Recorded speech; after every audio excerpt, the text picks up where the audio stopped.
Comment faire des impressions 3D rapidement sans pour autant perdre en qualité. Oula, je vous le dis tout de suite, vaste défi. Dans cette vidéo, je vais tenter de vous donner une série de conseils que vous allez pouvoir appliquer chez vous pour accélérer au maximum vos impressions sans pour autant trop renier sur votre qualité. Car oui, en temps normal, imprimer à forte vitesse a tendance à provoquer tout un tas de problèmes. Des impressions ratées, une mauvaise fusion entre vos couches, une usure de votre machine, de la sous-extrusion, un décollement de votre première couche d'impression. Bref, je vais pas tous les citer, je m'arrête là, mais dites-vous vraiment qu'imprimer à forte vitesse en temps normal, c'est vraiment pas une bonne idée. Et avant qu'on rentre dans le dur du sujet et que je vous apporte tous les conseils, c'est important de rappeler que la vitesse d'impression peut dépendre de plusieurs facteurs. Déjà, le modèle d'imprimante que vous avez. Entre une antique Creality Under 3 et la dernière FL-Sun qui est super rapide, même en appliquant à la lettre tous les conseils que je vais vous donner, vous pourrez pas faire de miracle avec votre Under 3. Et ensuite, la vitesse, elle va évidemment dépendre de la matière que vous utilisez. Certains filaments pourront être imprimés à plus haute vitesse. Donc bon, tout ça pour vous dire que le but de cette vidéo, c'est pas que je vous donne une vitesse ou un réglage précis à appliquer bêtement, parce que évidemment ça fonctionnera pas, mais voyez plutôt cette vidéo comme un condensé des conseils qu'on donne durant nos formations en individuel à l'impression 3D. Et même chose, vous pouvez couper cette vidéo ici si vous maîtrisez pas correctement les bases de l'impression 3D. Avant d'apprendre à courir, comme dit l'adage, il faut déjà apprendre à marcher. Donc bon, si vous pensez avoir des lacunes sur vos bases en impression 3D, on a réalisé une formation qui est gratuitement disponible et qu'on vous met dans la description. Cette formation, elle est composée de 7 vidéos en condensé sur des thèmes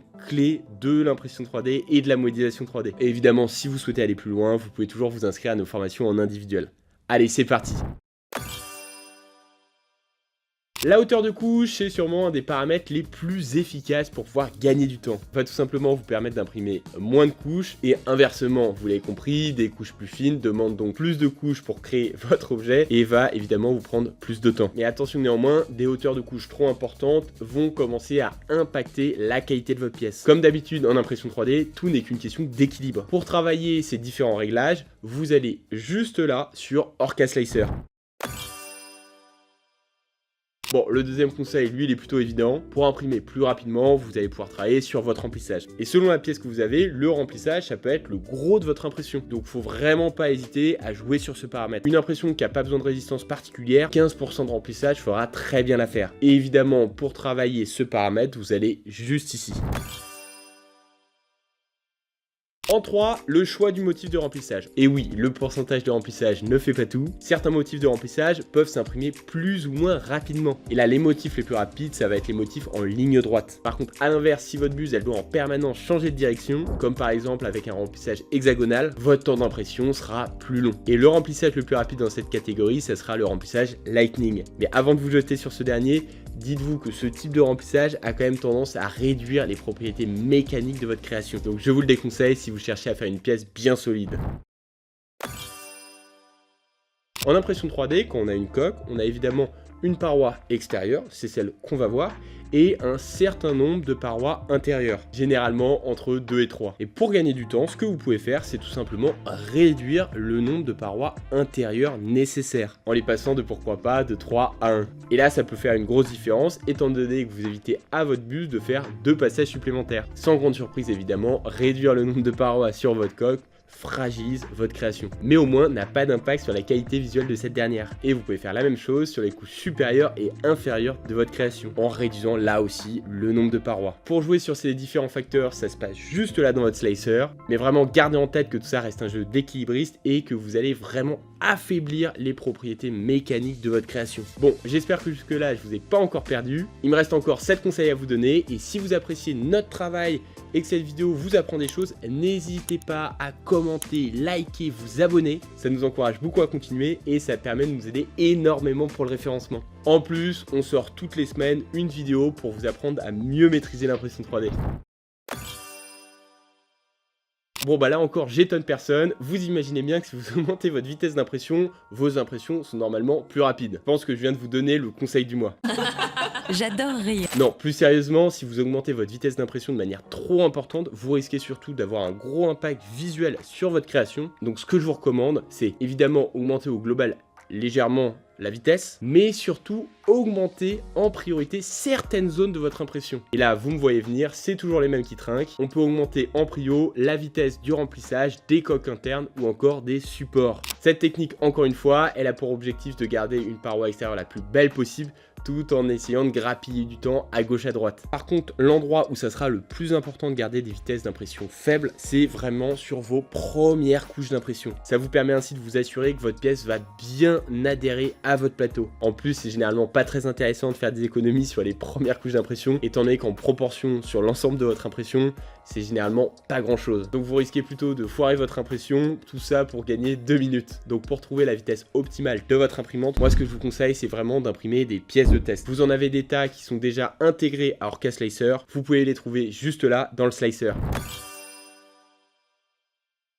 Bon, là c'est vrai que c'est déjà un point qui est un peu moins abordé que la vitesse. Et pourtant, lui aussi, il est très efficace pour gagner du temps. Le but ici, c'est d'augmenter les vitesses de déplacement de votre tête d'impression, évidemment dans les limites de votre machine. Ensuite, il peut être assez malin de réduire tous les déplacements inutiles. Par exemple, vous imprimez plusieurs pièces sur le même plateau, et le mieux dans ce cas-là, c'est tout simplement de compléter entièrement une pièce avant de passer à la suivante. Là, l'intérêt, c'est que votre buse, elle va pas perdre du temps en se déplaçant inutilement, en faisant des va-et-vient entre les différentes pièces de votre plateau. C'est vraiment une technique super. Par contre, le X, c'est qu'il faut vraiment positionner correctement vos différentes pièces pour éviter que votre tête d'impression les entrechoque. Pour travailler sur ce paramètre, ça se passe juste là. Et enfin, vous pouvez aussi optimiser la rétraction de votre filament. Et pour ça, vous pouvez activer le Z-Up et ajuster les paramètres de rétraction dans le but de minimiser au mieux tous les temps morts. Par contre, ici, si vous poussez trop ce facteur, là, ce qui peut se passer, c'est que vous allez avoir de l'apparition de stringing sur votre pièce.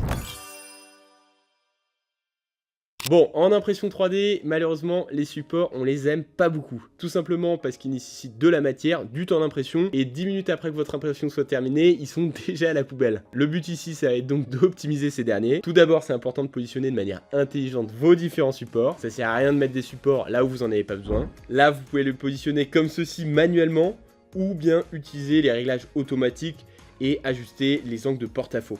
Plus vous avez une machine moderne, plus vous pouvez utiliser des angles de porte-à-faux importants. Comme pour le remplissage, vous pouvez aussi réduire la densité de vos supports. Là, le but, c'est vraiment de réduire au maximum la densité de vos supports juste pour qu'ils puissent faire leur job. Vous pouvez voir si vous pouvez atteindre les 5 à 10%. Vous verrez que vous allez vous retrouver avec des zones un peu flottantes et certaines parties de votre impression qui risquent de s'effondrer. En tout cas, si vous voulez apprendre à gérer les supports comme un pro, on a fait justement dans les 7 vidéos sur comment bien débuter l'impression 3D, toute une vidéo rien que dédiée à l'optimisation des supports. Pour vous dire que c'est quand même pas un sujet anecdotique en impression 3D. Bon, là, on sort un petit peu de notre cher slicer pour rejoindre cette fois-ci le terrain de la CAO 3D. Ici, vous allez avoir plein de petites améliorations que vous allez pouvoir faire directement sur votre modèle pour essayer de grappiller du temps, notamment en réfléchissant dès votre modé à comment vous allez notamment pouvoir réduire votre besoin de support. Si possible, vous pouvez sur Fusion ajouter des congés sur toutes vos parties en surplomb ou incliner les surfaces entre 45 et 60 degrés pour essayer de les rendre auto-portantes. Et grâce à ça, vous allez normalement pouvoir vous passer de support. Ça peut être aussi intelligent de concevoir directement votre pièce en plusieurs parties pour les assembler une fois l'impression terminée, ce qui encore une fois peut réduire vos besoins de support.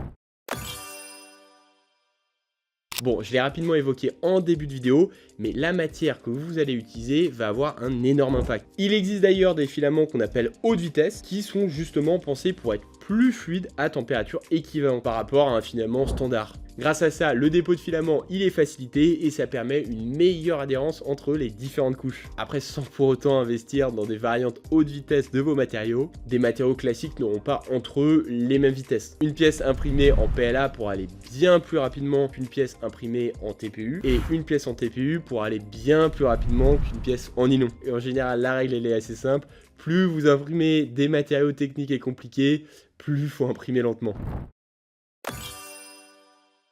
Faites très attention à vos vibrations. Et oui, parce que plus vous augmentez la vitesse de votre machine, plus votre imprimante, elle va commencer à se mettre à vibrer. Et ça, c'est vraiment pas bon pour la qualité de votre objet. Le but, c'est d'avoir l'imprimante la plus stable possible. Si votre imprimante, elle est mal installée sur une petite table Ikea, les vibrations, elles vont être accentuées et la qualité risque d'être vraiment dégradée. Et dernier conseil, un bon état pour votre machine. Bon là pareil, je vais peut-être pas vous surprendre, vous dire qu'une imprimante en bon état vous donnera des meilleurs résultats qu'une imprimante dans un état déplorable me paraît somme toute assez logique. Mais là l'objectif pour pouvoir imprimer à haute vitesse, c'est de s'assurer que toutes les vis soient bien serrées, que la tension de votre courroie soit correcte, donc ni trop tendue ni pas assez, et aussi que vos différents axes soient bien graissés. Ça permettra un mouvement moins saccadé et donc plus fluide de votre machine. Bon, maintenant avec tout ça, vous savez faire des impressions 3D ultra rapides sans pour autant trop impacter la qualité visuelle, mais gardez vraiment que tous les conseils que je vous donne doivent être testés sur votre machine, donc n'hésitez pas à imprimer des pièces de test, parce que si vous poussez trop mes recommandations, là vous allez rencontrer d'autres soucis. Et je vous rappelle qu'on vous a mis en description une formation pour revoir les bases en impression 3D. Cette formation, elle est gratuitement disponible et est composée de 7 vidéos. Et pour ceux qui souhaitent vraiment aller en profondeur, on propose toujours nos formations en individuel. Et si vous avez des questions suite à cette vidéo, les commentaires sont faits pour ça.